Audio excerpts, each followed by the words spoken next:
মায়াপুরে ইসকন শাখার রাজাপুর মন্দিরেও পালিত হলো জগন্নাথের স্নান যাত্রা। স্নান যাত্রা পালিত হলো দীঘার নবনির্মিত জগন্নাথ মন্দিরেও।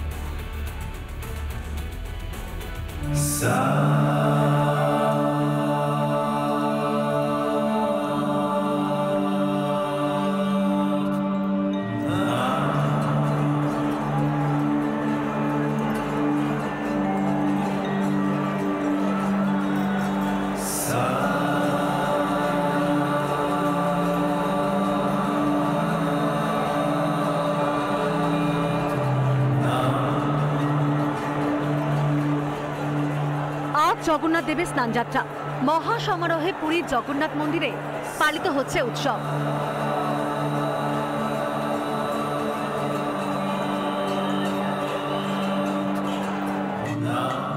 পুরীর পাশাপাশি মায়াপুর ইসকন শাখার রাজাপুর মন্দিরে মহা সমারোহে পালিত হল প্রভু জগন্নাথের স্নানযাত্রা।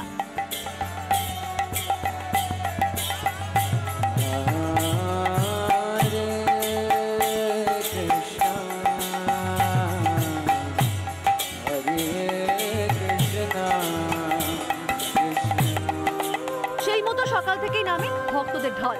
জগন্নাথ দেব, বলভদ্র এবং সুভদ্রা দেবীকে স্নান করানো হয়। আগামী 27শে জুন হবে রথযাত্রা। 27 তারিখে জগন্নাথ, বলদেব এবং সুভদ্রা মহারানীর 3টি সুসজ্জিত রথ মায়াপুর চন্দ্রোদয় মন্দিরে হেডকোয়ার্টারে, সেখানে অস্থায়ী মাসির বাড়িতে যাবেন। দীঘার নবনির্মিত জগন্নাথ মন্দিরেও হয় স্নান যাত্রা। স্নান পর্ব চলছে এবং পুলিশ প্রশাসনের মধ্য দিয়ে কড়া নিরাপত্তা বেষ্টনীতে কিছু নিয়ে যাওয়া ঠাকুরকে তুলিয়ে তুলে। আজকের জন্য মন্দির প্রাঙ্গণে নির্মিত হয়েছে স্নানের বিশেষ বেদি। 108টি তীর্থস্থান থেকে আনা পবিত্র জল দিয়ে স্নান করানো হয় ভগবানকে। 108 তীর্থের জল এনেছি, সমুদ্রের জলও আছে, গঙ্গা জল আর কুম্ভ হয়েছিল কিছুদিন, সব জল মিশে ভগবানকে চান করানো হবে। তারপরে পঞ্চামৃত থাকে, দুধ, দহি, ঘি, শহদ, মধু, অনেক কিছু থাকে।